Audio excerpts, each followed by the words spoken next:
চলে আসলাম তোমাদেরকে মজা দেওয়ার জন্য আরেকটি নতুন গল্প নিয়ে। বন্ধুরা, আজকের গল্পটি আমার বাবাকে নিয়ে। যদিও তিনি আমার আপন বাবা নয়, তিনি আমার সৎ বাবা। কিন্তু সৎ বাবা হলেও তিনি আমাকে অসম্ভব স্নেহ করতেন, আর যার ফলে বন্ধুরা, বাকিটা গল্পেই বলছি। আশা করি তোমরা আমার পুরো গল্পটি মনোযোগ সহকারে শুনবে, নিশ্চয়ই অনেক মজা পাবে। তাহলে চলো বন্ধুরা, কথা না বাড়িয়ে মূল গল্পে চলে যাই। বন্ধুরা, আমি যখন স্কুল কলেজে পড়তাম তখন আমার চারপাশের সবাই আমার প্রতি সদয় ছিল। ছেলেরা আমার সঙ্গে গল্প করতে চাইত, বন্ধুত্বের হাত বাড়িয়ে দিত। কিন্তু আমার মন ছিল অন্য জায়গায়। আমার একটাই স্বপ্ন ছিল পড়াশুনো করে একটা সুন্দর কেরিয়ার গড়া, আমার বাবা মায়ের স্বপ্ন পূরণ করা। কারণ আমি ছিলাম আমার বাবা মায়ের একমাত্র মেয়ে, তাদের সব আশা ভরসার কেন্দ্রবিন্দু। আমার বাবা শঙ্খিজিৎ শীল ছিলেন আমাদের পরিবারের মেরুদণ্ড। তিনি ছিলেন একজন স্বপ্নদ্রষ্টা, যিনি আমাকে সব সময় বলতেন, কৃতা, তুই যদি মন দিয়ে পড়িস তাহলে পৃথিবীতে কিছুই অসম্ভব নয়। আমার মা উর্জিতা শীল ছিলেন আমার সবচেয়ে বড় সমর্থক। তিনি আমার প্রতিটি পদক্ষেপে আমাকে উৎসাহ দিতেন। আমাদের জীবনটা ছিল সাধারণ কিন্তু সুখের। আমি পড়াশোনায় মন দিয়েছিলাম, কলেজে ভালো ফলাফল করছিলাম, আর ভাবছিলাম আমার বাবা মায়ের স্বপ্ন পূরণ করব। কিন্তু জীবনের পথ কখনো সোজা থাকে না, তাই না? একদিন হঠাৎ আমাদের জীবনে একটা বড় পরিবর্তন এলো। আমার বাবা আর আমাদের সঙ্গে ছিলেন না। তিনি ছিলেন আমাদের পরিবারের একমাত্র আয়ের উৎস। তার চলে যাওয়ার পর আমাদের সংসার চালানোর পথে অনেক চ্যালেঞ্জ এলো। আমি আর মা দুজনেই দিশেহারা হয়ে পড়লাম। কিভাবে এগোবো, কিভাবে বাঁচব, এই প্রশ্নগুলো আমাদের মনে ঘুরপাক খাচ্ছিল। বাবার চলে যাওয়ার পর আমাদের জীবনে একটা শূন্যতা নেমে এলো। আমি তখনও কলেজে পড়ি, কিন্তু পড়াশোনার পাশাপাশি আমাকে আর মাকে ভাবতে হচ্ছিল কিভাবে আমরা টিকে থাকব। আমার মা তখনও শোকে ভেঙে পড়েছিলেন। আমি তাকে সান্ত্বনা দেওয়ার চেষ্টা করতাম, কিন্তু আমার নিজের মনের ভেতরেও একটা ঝড়া বয়ে যাচ্ছিল। আমার স্বপ্ন, আমার লক্ষ্য, সব কিছুই যেন ঝাপসা হয়ে আসছিল। এই সময় আমার নানা ভাই, যিনি আমাদের পরিবারের একজন শুভাকাঙ্ক্ষী, আমাদের জন্য একটা বড় সিদ্ধান্ত নিলেন। তিনি ভাবলেন আমার মাকে পুনরায় বিয়ে দেওয়া উচিত। তার যুক্তি ছিল, আমি একটা মেয়ে, যদি আমার বিয়ে হয়ে অন্য জায়গায় চলে যাই তাহলে মা একা হয়ে যাবেন। মায়ের বাকি জীবনটা কিভাবে কাটবে, এই চিন্তা থেকেই তিনি আমার মায়ের জন্য একটা উপযুক্ত পাত্র খুঁজতে শুরু করলেন। নানা ভাইয়ের পরিচয় আমরা জানতে পারলাম গৌরনীল মজুমদারের কথা। তিনি ছিলেন গঞ্জের একজন নামকরা ব্যবসায়ী। তার প্রথম স্ত্রী আর বেঁচে ছিলেন না, আর তার একমাত্র ছেলে রশিল মজুমদারের সঙ্গে তিনি জীবন কাটাচ্ছিলেন। নানা ভাইয়ের মাধ্যমে সবকিছু ঠিকঠাক হয়ে গেল, আর আমার মা গৌরনীলের সঙ্গে বিয়ে করলেন। আমি প্রথমে নানার বাড়িতেই ছিলাম, কিন্তু মাকে ছাড়া আমার খুব কষ্ট হচ্ছিল। তাই আমি সিদ্ধান্ত নিলাম আমি মায়ের কাছে চলে যাব। গৌরনীল, আমার সৎ বাবা, প্রথম দেখাতেই খুব ভালো মানুষ মনে হলেন। তিনি আমাকে খুব স্নেহ করতেন, একেবারে নিজের মেয়ের মতো। আমার মা তার এই আচরণে খুব খুশি হলেন। আমিও ভাবলাম বাবাকে হারানোর পর হয়তো আমি আবার একজন বাবার ভালোবাসা পেলাম। কিন্তু কয়েকদিন যাওয়ার পর আমার মনে একটা অদ্ভুত অনুভূতি জন্ম নিল। আমার সৎ বাবার কথাবার্তা, তার আচরণ, কিছু একটা যেন ঠিক লাগছিল না। আমি লক্ষ্য করলাম মা যখন বাড়িতে থাকতেন না তখন গৌরনীল আমার সঙ্গে বেশি করে গল্প করতে চাইতেন। তার কথায় একটা আলাদা ভাব ছিল, যা আমার কাছে রহস্যময় মনে হতো। আমার মনের ভেতর একটা প্রশ্ন জাগতে শুরু করল, এই আচরণের পেছনে কি লুকিয়ে আছে? তিনি কি আমাকে সত্যিই নিজের মেয়ের মতো ভালোবাসেন, নাকি এর পেছনে অন্য কিছু আছে? বন্ধুরা, আমার মনের মধ্যে বারবার এমন প্রশ্ন ঘুরপাক খাচ্ছিল। বন্ধুরা, নতুন বাড়িতে এসে আমার জীবনটা যেন একটা নতুন মোড় নিয়েছিল। গৌরনীল, আমার সৎবাবা, আমাকে সত্যিই অনেক স্নেহ করতেন। তিনি আমার পড়াশোনার খোঁজখবর নিতেন, আমার ভবিষ্যৎ নিয়ে কথা বলতেন। মাঝে মাঝে তিনি আমাকে বলতেন, কৃতা, তুই যদি মন দিয়ে এগোস তাহলে তোর স্বপ্নগুলো অবশ্যই পূরণ হবে। তার কথায় আমার বাবার কথা মনে পড়ে যেত, কিন্তু তবুও তার কথাবার্তায় কিছু একটা ছিল যা আমার মনে একটা প্রশ্ন তৈরি করছিল। আমার সৎ ভাই রুশিলের সঙ্গে আমার তেমন কথা হতো না। সে বেশিরভাগ সময় বাইরে থাকত, বন্ধুদের সঙ্গে সময় কাটাত। রুশিলের বয়স আমার থেকে একটু বেশি, কিন্তু তার জীবনযাত্রা আমার কাছে বেশ উদাসীন মনে হতো। সে পড়াশোনায় তেমন মনোযোগী ছিল না, আর গৌরনীল প্রায়ই তার উপর বিরক্ত হতেন। আমি লক্ষ্য করেছিলাম গৌরনীল রুশিলের ব্যাপারে আমার কাছে মাঝে মাঝে অভিযোগ করতেন। কৃতা, ওর মধ্যে কোনো দায়িত্ববোধ নেই, তিনি বলতেন। আমি শুধু মাথা নেড়ে সম্মতি জানাতাম, কিন্তু মনে মনে ভাবতাম, এটা কি আমার জানা দরকার? একদিন সকালবেলা মা যখন বাজারে গিয়েছিলেন, গৌরনীল আমাকে ডেকে বললেন, কৃতা একটু বস, তোর সঙ্গে কিছু কথা আছে। আমার মনটা একটু অস্থির হল। তার গলার স্বরে একটা গাম্ভীর্য ছিল, যা আমাকে ভাবিয়ে তুলল। আমি চুপচাপ বসলাম। তিনি বলতে শুরু করলেন, তুই তো জানিস আমি তোকে আমার নিজের মেয়ের মতোই ভালোবাসি, কিন্তু আমার মনে একটা চিন্তা কাজ করে। আমি চুপ করে তার দিকে তাকিয়ে রইলাম। মনে মনে ভাবছিলাম এবার কি বলতে চান তিনি। গৌরনীল একটু থামলেন, তারপর বললেন, আমার জীবনে অনেক কিছু আছে, টাকা, সম্পত্তি, ব্যবসা, কিন্তু আমার পরে এগুলো কে দেখবে? রুশিল তো এসব বোঝে না। তার কথা শুনে আমার মনে একটা প্রশ্ন জাগল, তিনি কি আমার কাছে কিছু আশা করছেন? আমি শান্ত গলায় বললাম, বাবা, আমি তো এখনো পড়াশোনা করছি, আমি কিভাবে এসব বুঝব? তিনি হাসলেন, কিন্তু সেই হাসিতে কিছু একটা যেন রহস্যময় ছিল। এরপর থেকে আমি আরও বেশি সতর্ক হয়ে গেলাম। গৌরনীল যখনই আমার সঙ্গে গল্প করতেন, আমি লক্ষ্য করতাম তার কথার মধ্যে একটা গভীরতা থাকত। তিনি আমার ভবিষ্যৎ নিয়ে কথা বলতেন, কিন্তু মাঝে মাঝে তার প্রশ্নগুলো আমার কাছে অদ্ভুত লাগত। একদিন তিনি আমাকে জিজ্ঞেস করলেন, কৃতা, তুই কি কখনো ভেবেছিস তোর জীবনে একটা বড় দায়িত্ব নিতে হবে? আমি অবাক হয়ে গেলাম, এটা কি ধরনের প্রশ্ন? আমার মনে একটা সন্দেহ ক্রমশ বাড়তে শুরু করল। গৌরনীলের কথাবার্তা, তার আচরণ, সবকিছুই যেন আমাকে কিছু একটা বলতে চাইছে, কিন্তু আমি ঠিক বুঝতে উঠতে পারছিলাম না। আমি মাকে এসব কথা বলতে চাইলাম, কিন্তু ভাবলাম এটা হয়তো মায়ের মনে অস্বস্তি তৈরি করবে। তিনি তো গৌরনীলের ওপর খুব ভরসা করেন। আমি ঠিক করলাম আমি নিজেই এই রহস্যের জট খুলব। একদিন বিকেলে আমি বাড়ির ছাদে বসে ভাবছিলাম, গৌরনীল তখন বাড়িতে ছিলেন না। আমার মনের মধ্যে অনেক প্রশ্ন ঘুরপাক খাচ্ছিল। তিনি কি সত্যি আমাকে নিজের মেয়ের মতো ভালোবাসেন, নাকি তার মনে অন্য কিছু চলছে? আমি ঠিক করলাম আমাকে আরও কাছ থেকে তার আচরণ লক্ষ্য করতে হবে। আমি জানতেই চাই তার এই আচরণের পেছনে আসল সত্যটা কি। সেদিন রাতে খাওয়ার টেবিলে গৌরনীল আবার আমার দিকে তাকিয়ে হাসলেন। সেই হাসিতে যেন কিছু একটা রহস্য ছিল। আমার মন বলছিল হয়তো কিছুদিনের মধ্যেই বড় একটা ঘটনা ঘটতে চলেছে। আমি নিজেকে প্রস্তুত করলাম, কিন্তু মনে মনে একটা প্রশ্ন কাজ করছিল। বন্ধুরা, আমার সৎ বা গৌরনীলের আচরণ আমার মনে ক্রমশ বড় হয়ে উঠছিল, একটা প্রশ্নচিহ্ন। তার কথাবার্তায় যেন কিছু একটা লুকিয়ে ছিল, যা আমি ঠিক ধরতে পারছিলাম না। আমি ঠিক করলাম আমাকে আরও সতর্ক হতে হবে। তার কথা, তার আচরণ, সব কিছু আমি মন দিয়ে লক্ষ্য করব। কিন্তু এই সবের মধ্যে আমার মার সঙ্গে আমার সম্পর্কটা যেন ক্রমশ জটিল হয়ে উঠছিল। আমি মাকে কিছু বলতে চাইতাম, কিন্তু ভাবলাম এটা হয়তো মায়ের মনে অস্বস্তি তৈরি করবে। একদিন সকালে আমি কলেজ থেকে ফিরে দেখি গৌরনীল বাড়িতে একা। মা কোথায় গিয়েছিলেন? আর রুশিল তো বেশিরভাগ সময় বাইরে থাকে। গৌরনীল আমাকে দেখে হাসলেন। কৃতা, কলেজ কেমন চলছে? তুই তো খুব ভালো ছাত্রী, তাই না? আমি হালকা হেসে বললাম, হ্যাঁ বাবা, চেষ্টা করছি। কিন্তু তার হাসির মধ্যে আবার সেই রহস্যময় ভাবটা আমার চোখে পড়ল। আমি দ্রুত নিজের ঘরে চলে গেলাম। দিনগুলো এভাবেই যাচ্ছিল। আমি পড়াশোনায় মন দিতে চাইতাম, কিন্তু মনের মধ্যে একটা প্রশ্ন কাজ করত। গৌরনীল যখনই আমার সঙ্গে কথা বলতেন, তার কথায় একটা গূঢ় উদ্দেশ্য লুকিয়ে থাকত বলে মনে হতো। একদিন তিনি আমাকে বললেন, কৃতা, তুই তো খুব বুদ্ধিমান মেয়ে। আমার মনে হয় তুই আমাদের পরিবারের জন্য অনেক কিছু করতে পারিস। আমি একটু অবাক হয়ে জিজ্ঞেস করলাম, মানে কি বাবা? তিনি শুধু হাসলেন আর কিচ্ছু বললেন না। এই ঘটনার পর আমি আরও বেশি চিন্তিত হয়ে পড়লাম। আমার মনে হচ্ছিল গৌরনীল আমার কাছে কিছু একটা আশা করছেন, কিন্তু সেটা ঠিক কি তা আমি বুঝতে পারছিলাম না। আমি ঠিক করলাম আমাকে রুশিলের সঙ্গে কথা বলতে হবে, হয়তো সে কিছু জানে।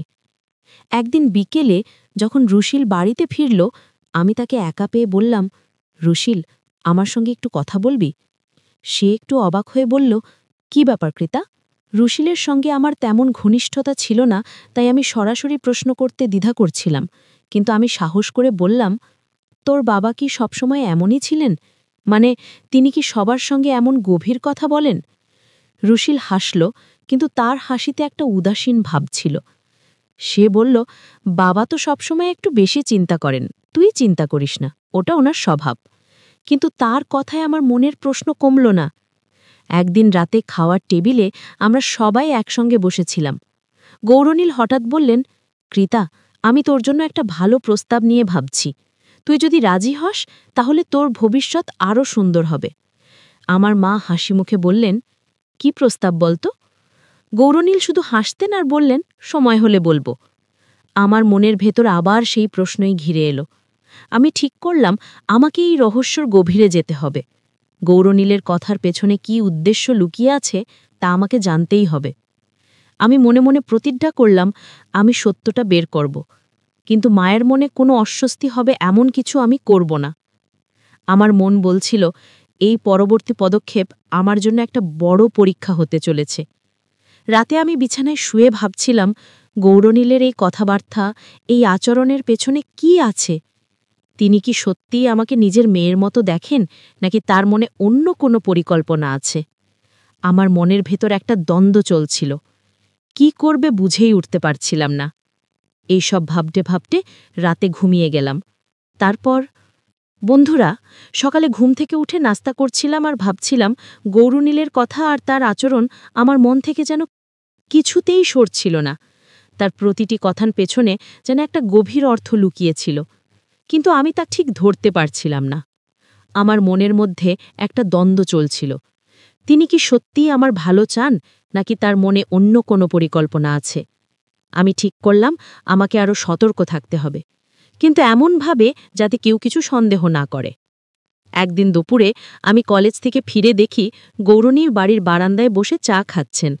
আমাকে দেখে তিনি হাসলেন, কৃতা, এদিকে আয়, একটু গল্প করি। আমি একটু দ্বিধা নিয়ে তার পাশে গিয়ে বসলাম। তিনি বলতে শুরু করলেন, তুই তো জানিস আমার ব্যবসা অনেক বড়, কিন্তু আমার মনে হয় এই সব কিছু সামলানোর জন্য একজন বুদ্ধিমান মানুষ দরকার। তুই কি কখনো ভেবেছিস এই দায়িত্ব নিতে? আমার মনে হলো তিনি সেই প্রস্তাবের কথা তুলছেন। আমি হালকা গলায় বললাম, বাবা, আমি তো এখনো পড়াশুনো করছি, এত বড় দায়িত্ব আমি কিভাবে নেব? গৌরনীল হাসলেন, কিন্তু তার হাসিতে একটা রহস্যময় ভাব ছিল। তিনি বললেন, কৃতা, তুই যদি চাস তাহলে আমি তোকে সব শিখিয়ে দেব। তুই আমার পরিবারের একজন, তাই না? তার কথায় আমার মনে আবার সেই প্রশ্ন ফিরে এলো। আমি শুধু মাথা নাড়লাম আর দ্রুত ঘরে চলে গেলাম। তার কথাগুলো আমার মাথায় ঘুরতে লাগল। তিনি কি আমাকে তার ব্যবসায় জড়াতে চান, নাকি এর পেছনে অন্য কিছু আছে? এই সময়ে আমার জীবনে আর একজন মানুষের প্রবেশ ঘটল। আমার কলেজের বন্ধু রনিতা। রনিতা ছিল আমার খুব কাছের বন্ধু, যার সঙ্গে আমি সব কিছু শেয়ার করতাম। একদিন কলেজের ক্যান্টিনে বসে আমি রনিতাকে গৌরনীলের কথা বললাম। আমি বললাম, রনিতা, আমার সৎবাবার আচরণ আমার কাছে কেমন যেন অদ্ভুত মনে হচ্ছে। তিনি আমার সঙ্গে এমন কথা বলেন যা আমার কাছে ঠিক স্বাভাবিক মনে হয় না। রনিতা গম্ভীর হয়ে বলল, কৃতা, তুই খুব সাবধানে থাক। তুই যদি কিছু বুঝতে না পারিস তাহলে আমাকে বলিস। আমরা একসাথে এটা বুঝব। রুনিতার কথায় আমার মনে একটু সাহস ফিরে এলো। আমি ঠিক করলাম আমি গৌরনীলের সঙ্গে আরও খোলামেলা কথা বলবো, কিন্তু এমনভাবে যাতে তিনি কিছু সন্দেহ না করেন। একদিন সন্ধ্যায় যখন মা রান্নাঘরে ছিলেন, আমি গৌরনীলের কাছে গিয়ে বললাম, বাবা, তুমি আমার ভবিষ্যৎ নিয়ে এত ভাবো কেন? আমি তো আমার পড়াশুনো নিয়ে এগিয়ে যাচ্ছি। তিনি একটু চুপ করে থেকে বললেন, কৃতা, আমি তোর ভালোর জন্যই ভাবি। আমার মনে হয় তুই আমাদের পরিবারের জন্য অনেক কিছু করতে পারিস। এই কথার পর আমার মনে প্রশ্ন আরও গাঢ় হল। তিনি বারবার আমাকে পরিবারের দায়িত্বের কথা বলছেন, কিন্তু ঠিক কি চান তা স্পষ্ট করছেন না। আমি ঠিক করলাম আমাকে রশিলের সঙ্গে আরেকবার কথা বলতে হবে। একদিন রশেল বাড়িতে ফিরলে আমি তাকে ডেকে বললাম, রশেল, তুই কি জানিস বাবা আমাকে বারবার কিছু একটা বলতে চান, কিন্তু স্পষ্ট করে বলছেন না। আমার মনে হয় তিনি আমার কাছে কিছু বড় দায়িত্ব দিতে চান, কিন্তু আমি ঠিক বুঝতে পারছি না। রশেল একটু চিন্তিত মুখে বলল, কৃতা, বাবা সব সময় এমন কথা বলেন, তুই বেশি ভাবিস না। রশিলের কথায় আমার মনে প্রশ্ন আরও বাড়ল। আমি বুঝতে পারছিলাম গৌরনীলের মনে কিছু একটা চলছে, কিন্তু সেটা কি তা আমি ধরতে পারছিলাম না। আমার মন বলছিল এই রহস্যের পেছনে একটা বড় সত্য লুকিয়ে আছে। আমি ঠিক করলাম আমাকে আরও গভীরে যেতে হবে, কিন্তু এমনভাবে যাতে আমার মায়ের মনে কোনো অস্বস্তি না হয়। রাতে আমি ঘরে বসে ভাবছিলাম গৌরনীলের এই কথাবার্তা, এই আচরণের পেছনে কি লুকিয়ে আছে। আমি জানতেই চাই তার এই আচরণের আসল কারণ কি। তা আমি মনে মনে অনুসন্ধান করতে শুরু করলাম। বন্ধুরা, বাবা গৌরনীলের কথা আর আচরণ আমার মনের মধ্যে একটা গভীর প্রশ্ন তৈরি করছিল। তার প্রতিটি কথায় যেন একটা লুকোনো উদ্দেশ্য ছিল, কিন্তু আমি তা ঠিক ধরতে পারছিলাম না। আমি ঠিক করলাম আমাকে আরও সাহসী হতে হবে। তার কথার পেছনের সত্যটা আমাকে জানতেই হবে, কিন্তু এমনভাবে যাতে আমার মায়ের সঙ্গে আমার সম্পর্কের কোনো ক্ষতি না হয়। আমার মন বলছিল এই রহস্যের জট আরও জটিল হতে চলেছে। একদিন সকালে আমি কলেজে যাওয়ার আগে গৌরনীল আমাকে ডেকে বললেন, কৃতা, তুই একটু সময় বের কর, আমার সঙ্গে কিছু গুরুত্বপূর্ণ কথা আছে। আমার মনটা একটু অস্থির হলো। আমি বললাম, বাবা, এখন তো আমার কলেজে যাওয়ার সময়, পরে কথা বললে হবে? তিনি হাসলেন, কিন্তু সেই হাসিতে একটু রহস্যময় ভাব ছিল। তিনি বললেন, ঠিক আছে মা, তুই ফিরে আয়, তখন কথা বলবো। আমি দ্রুত বেরিয়ে গেলাম, কিন্তু মনের মধ্যে একটা প্রশ্ন কাজ করছিল। কলেজে গিয়ে আমি রনিতার সঙ্গে আবার এই বিষয়ে কথা বললাম। আমি তাকে বললাম, রনিতা, গৌরনীল আমাকে বারবার কিছু একটা বলতে চান, কিন্তু স্পষ্ট করে বলছেন না। আমার মনে হয় তিনি আমার কাছে কিছু বড় দায়িত্ব দিতে চান, কিন্তু আমি ঠিক বুঝতে পারছি না। রনিতা একটু ভেবে বলল, কৃতা, তুই একটু সময় নিয়ে ওনার সঙ্গে খোলামেলা কথা বল, কিন্তু সাবধানী। যদি কিছু অস্বাভাবিক মনে হয় তাহলে আমাকে বলিস। রনিতার কথায় আমার মনে একটু শক্তি ফিরে এলো। সেদিন বিকেলে আমি বাড়ি ফিরে দেখি গৌরনীল বাড়িতে একা। মা কোথায় গিয়েছিলেন, আর রোশেল তো তার মতো বাইরে ঘুরছে। আমি সাহস করে গৌরনীলের কাছে গিয়ে বললাম, বাবা, তুমি সকালের কি বলতে চাইছিলে, এখন বলো। তিনি একটু চুপ করে থেকে বললেন, কৃতা, আমি তোকে বলেছি আমি তোকে আমার নিজের মেয়ের মতো দেখি।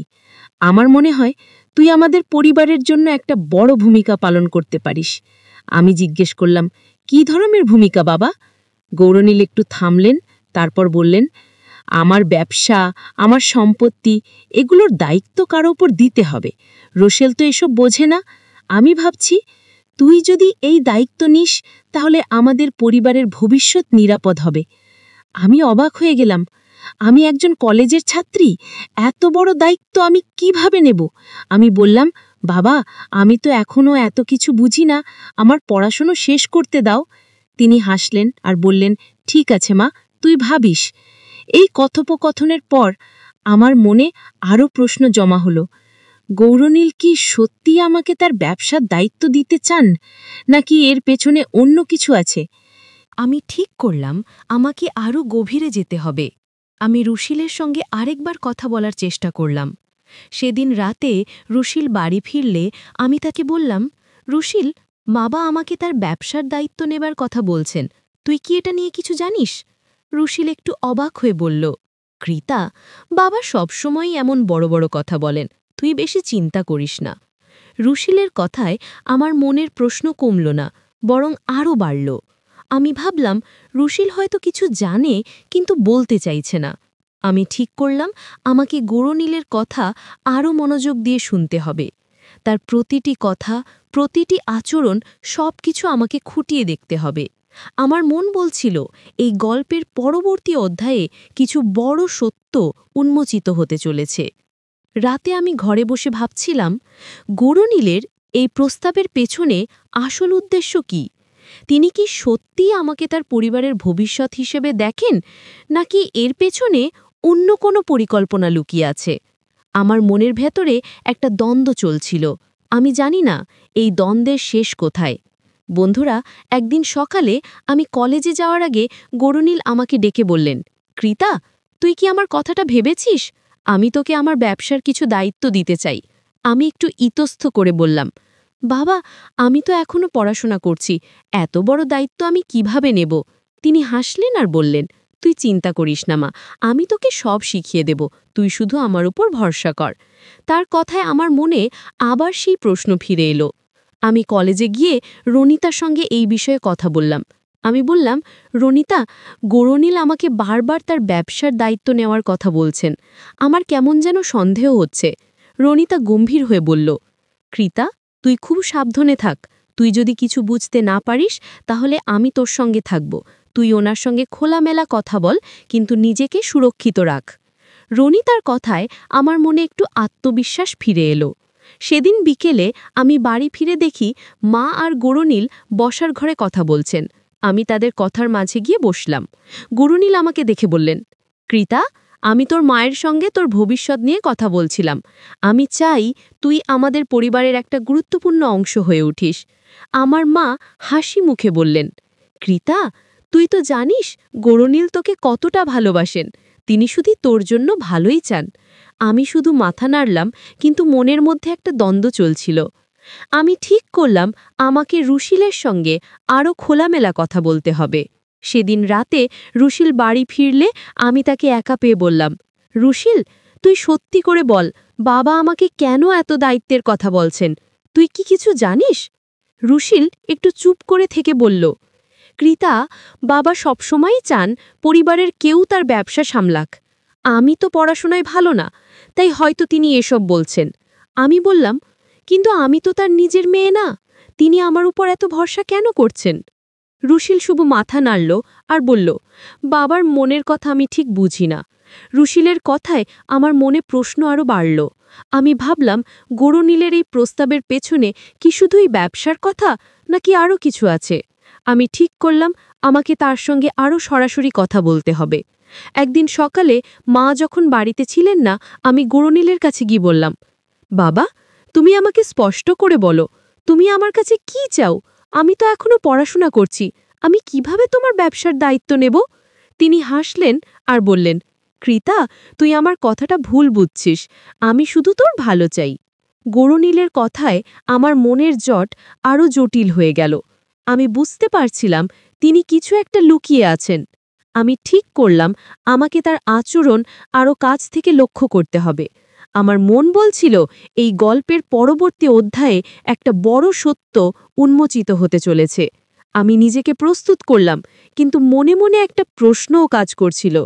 রাতে আমি বিছানায় শুয়ে ভাবছিলাম, গৌরনীলের এই কথাবার্তা, এই আচরণের পিছনে কি লুকিয়ে আছে। আমি জানতেই চাই তার এই আচরণের আসল কারণ কি।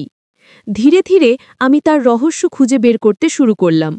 বন্ধুরা, একদিন দুপুরে বাড়িতে শুধু আমি আর গৌরনীল ছিলাম। মা কোথায় গিয়েছিলেন? আর রুশিল বাইরে তার বন্ধুদের সঙ্গে সময় কাটাচ্ছিল।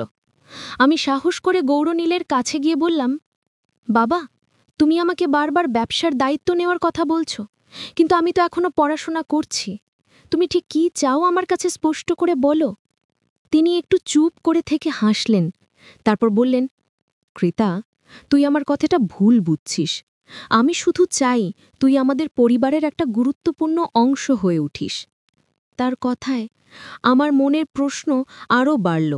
আমি বললাম, বাবা, আমি তো এমনিতেই তোমাদের পরিবারের একজন, কিন্তু তুমি বারবার দায়িত্বের কথা বলছো কেন? আমি কি কিছু বুঝতে পারছি না। গৌরনীল একটু থামলেন আর বললেন, কৃতা, আমার একটা কথা আছে। তুই যদি আমার কথাটা রাখিস তাহলে আমাদের পরিবারের ভবিষ্যৎ আরও সুন্দর হবে। আমি জিজ্ঞেস করলাম, কি কথা বাবা? তিনি গম্ভীর গলায় বললেন, কৃতা, আমার একটা মেয়ে ছিল। সে দেখতে ঠিক তোর মতোই ছিল, কিন্তু সে ছোটবেলায় চলে গেছে। আমি তোর মধ্যে তাকে দেখি, আর তাই আমার তোর প্রতি এত টান। তিনি থামলেন, তারপর বললেন, কৃতা, এটা শুধু আমার মেয়ের কথা না। আমার ছেলে রুশিলের ওপর আমার কোনো ভরসা নেই। সে পড়াশোনায় মন দেয়নি, আর তার কিছু অসঙ্গত অভ্যাস আছে। আমি জানি আমার মৃত্যুর পর আমার সম্পত্তি আর ব্যবসা রুশিলের হাতে নিরাপদ থাকবে না। তাই আমি চাই তুই আমার পরিবারের দায়িত্ব নিস। আমি অবাক হয়ে তাকিয়ে রইলাম। এটা কি তার আসল উদ্দেশ্য? গৌরনীল আরও বললেন, কৃতা, আমি চাই তুই রুশিলের দায়িত্ব নিস। তুই যদি রুশিলের সঙ্গে একটা সম্পর্ক গড়ে তুলিস তাহলে আমার পরিবার আর সম্পত্তি নিরাপদ থাকবে। তুই বুদ্ধিমান, দায়িত্বশীল, আমি তোকে নিজের মেয়ের মতো দেখি, আর তাই এই প্রস্তাব দিচ্ছি। আমার মাথা ঘুরে গেল। আমি বললাম, বাবা, আমি তোমাকে নিজের বাবার মতো শ্রদ্ধা করি, কিন্তু এটা আমার জন্য খুব বড় সিদ্ধান্ত। আমাকে ভাবতে সময় দাও। আমি ঘরে এসে বিছানায় বসে ভাবতে লাগলাম। গরুনীলের এই প্রস্তাব আমাকে পুরোপুরি অবাক করে দিয়েছিল। আমি রনিতার সঙ্গে ফোনে কথা বললাম, আমি তাকে সব খুলে বললাম। রনিতা বলল, কৃতা, তুই খুব সাবধানে সিদ্ধান্ত নে, এটা তোর জীবনের ব্যাপার। তুই যা করবি আমি তোর পাশে আছি। রনিতার কথায় আমার মনে একটু শক্তি ফিরে এলো। আমি ঠিক করলাম আমাকে গৌরনীলের সঙ্গে আরও সরাসরি কথা বলতে হবে। রাতে খাওয়ার টেবিলে আমরা সবাই একসঙ্গে বসেছিলাম। গৌরনীল হঠাৎ বললেন, কৃতা, আমি তোর জন্য একটা বড় পরিকল্পনা ভাবছি। তুই যদি রাজি হস তাহলে আমাদের পরিবারের ভবিষ্যৎ আরও উজ্জ্বল হবে। আমার মা হাসি মুখে বললেন, কৃতা, তুই দেখিস গৌরনীল তোর জন্য শুধু ভালোই চান। আমি শুধু হাসলাম, কিন্তু মনের মধ্যে একটা প্রশ্ন কাজ করছিল। আমি জানতেই চাই গৌরনীলের পরিকল্পনার আসল রহস্য কি। আমি ঠিক করলাম আমাকে গৌরনীলের সঙ্গে আরও গভীরভাবে কথা বলতে হবে। তার মনের আসল কথাটা আমাকে বের করতেই হবে। আমার মন বলছিল আমার জীবনের সামনে একটা বড় সত্য আমার জন্য অপেক্ষা করছে। আমাকে আরও বিচক্ষণতার সাথে জানতে হবে বাবা গৌরনীলের মূল উদ্দেশ্যটা কি। বন্ধুরা, একদিন সকালে বাড়িতে কেউ ছিল না। মা বাজারে গিয়েছিলেন আর রুশিল তার বন্ধুদের সঙ্গে বাইরে। আমি সাহস করে গৌরনীলের কাছে গিয়ে বললাম, বাবা, আমি আর লুকোচুরি খেলতে চাই না। তুমি আমাকে স্পষ্ট করে বলো, তুমি আমার কাছে কি চাও। তুমি বারবার আমাকে দারিদ্র্যের কথা বলছো, কিন্তু আমার কাছে কিছু একটা ঠিক লাগছে না। আমার গলায় একটা দৃঢ়তা ছিল যা তিনি আগে কখনো শোনেননি। গৌরনীল একটু চুপ করে থেকে গভীর নিঃশ্বাস ফেললেন। তারপর বললেন, কৃতা, তুই ঠিকই ধরেছিস। আমি তোর কাছে কিছু লুকিয়েছে। আমি তোকে সত্যিটা বলতে চাই। আমি বললাম, বল বাবা, আমি শুনতে প্রস্তুত। তিনি গম্ভীর গলায় বলতে শুরু করলেন, কৃতা, আমার একটা মেয়ে ছিল যে দেখতে ঠিক তোর মতোই ছিল। সে যখন 5 বছরের ছিল তখন সে চলে গেছে। আমি তোর মধ্যে তাকে দেখি, আর তাই আমার তোর প্রতি এত টান। তিনি থামলেন, তারপর বললেন, কিন্তু এটা শুধু আমার মেয়ের কথা না। আমার ছেলে রুশিলের ওপর আমার কোনো ভরসা নেই। সে পড়াশোনায় মন দেয়নি, আর তার কিছু অসঙ্গত অভ্যাস আছে। আমি জানি আমার মৃত্যুর পর আমার সম্পত্তি আর ব্যবসা রুশিলের হাতে নিরাপদ থাকবে না। তাই আমি চাই তুই আমার পরিবারের দায়িত্ব নিস। আমি অবাক হয়ে তাকিয়ে রইলাম। এটা কি তার আসল উদ্দেশ্য? গৌরনীল আরও বললেন, ক্রেতা, আমি চাই তুই রুশিলের দায়িত্ব নিস। তুই যদি রুশিলের সঙ্গে একটা সম্পর্ক গড়ে তুলিস তাহলে আমার পরিবার আর সম্পত্তি নিরাপদ থাকবে। তুই বুদ্ধিমান, দায়িত্বশীল, আমি তোকে নিজের মেয়ে মতো দেখি, আর তাই এই প্রস্তাব দিচ্ছি। আমার মাথা ঘুরে গেল। আমি বললাম, বাবা, আমি তোমাকে নিজের বাবার মতো শ্রদ্ধা করি, কিন্তু এটা আমার জন্য খুব বড় সিদ্ধান্ত। আমাকে ভাবতে সময় দাও। আমি ঘরে এসে বিছানায় বসে ভাবতে লাগলাম।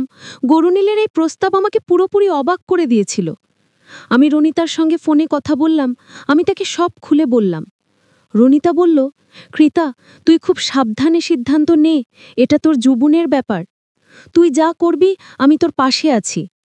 রনিতার কথায় আমার মনে একটু শান্তি ফিরে এলো। আমি ঠিক করলাম এই সিদ্ধান্ত আমার জীবনের দিক বদলে দেবে। কয়েকদিন পর আমি গৌরনীলের সঙ্গে আবার কথা বললাম। আমি বললাম, বাবা, আমি তোমার কথা ভেবেছি। আমি তোমাকে নিজের বাবার মতো শ্রদ্ধা করি, আর তোমার ইচ্ছা পূরণ করতে চাই। আমি রুশিলের দায়িত্ব নেব, কিন্তু আমার শর্তে। আমি চাই রুশিল নিজেকে উন্নত করুক, আমি তাকে সাহায্য করব, কিন্তু আমার পড়াশোনা আর ক্যারিয়ারও আমার কাছে গুরুত্বপূর্ণ। গৌরনীল হাসলেন আর বললেন, কৃতা, তুই আমার মেয়ের মতোই, আমি তোর উপর ভরসা করি। কয়েকদিন পর আমি রুশিলের সঙ্গে একটা সম্পর্ক শুরু করলাম। আমি প্রথমেই গৌরনীলকে ভুল বুঝেছিলাম। তার কথাবার্তার আচরণ আমার কাছে অদ্ভুত লাগলেও শেষ পর্যন্ত আমি বুঝলাম তিনি শুধু আমার জন্য ভালোই চেয়েছিলেন। তিনি আমাকে নিজের হারানো মেয়ের ছায়া হিসেবে দেখতেন, আর আমার মধ্যে তার পরিবারের ভবিষ্যৎ দেখেছিলেন। আমি রুশিলকে সঠিক পথে ফিরিয়ে আনার চেষ্টা শুরু করলাম, আর গৌরনীলের ব্যবসার দায়িত্ব ধীরে ধীরে নিতে শুরু করলাম। বন্ধুরা, সবশেষে আমি তোমাদের বলতে চাই, আমরা অনেক সময় মানুষের আচরণ ভুল বুঝে ফেলি, কিন্তু ধৈর্য আর খোলা মনে কথা বললে আমরা হয়তো সত্যটা বুঝতে পারি। সব সৎ বাবা এক হয় না, কেউ কেউ আমাদের আপন বাবার চেয়েও বেশি ভালোবাসতে পারেন। সবই হচ্ছে সৃষ্টিকর্তার প্রদত্ত ভাগ্যের খেলা। বন্ধুরা, গল্পটি যদি তোমাদের ভালো লাগে তাহলে লাইক, শেয়ার এবং সাবস্ক্রাইব করতে ভুলবে না। বন্ধুরা, আপনাদের সবাইকে অসংখ্য ধন্যবাদ এতক্ষণ ধৈর্য ধরে গল্পটি শোনার জন্য।